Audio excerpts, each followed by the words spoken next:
Hi everybody, I'm Forrest McGill, a curator at the Asian Art Museum. I'd like to invite you on a journey to an enchanted forest illustrated with manuscript paintings from 18th century Thailand. Are you feeling cooped up at home?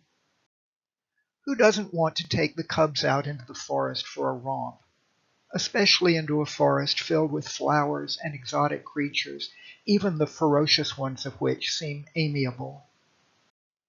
There are antelopes and rabbits, and deer with golden horns, and mythical birds, and then the fabled half-human, half-bird folk. This forest is the idyllic Himavanta forest of Southeast Asian Buddhist legend. It's situated in a far-off mountain range where we regular people have never been.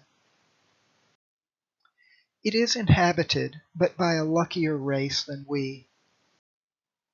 A 14th century Thai literary work on traditional Buddhist geography tells us that the people who live there never have to work in the fields or till the land to make their living. The rice and beans grow by themselves and are as sweet as honey. Every kind of tree in the Himavanta has fruit that tastes very sweet and delicious. Hunger and suffering aren't absent from this forest, but are often soothed.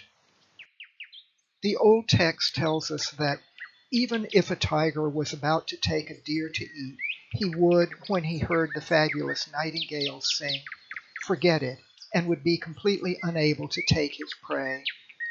All of this was because the sound of the fabulous nightingales was so very beautiful and captivating. So, like us in our current challenging situation, Southeast Asian Buddhists have long fantasized, to comfort themselves, about a sort of Eden or Brigadoon or Peach Blossom Spring.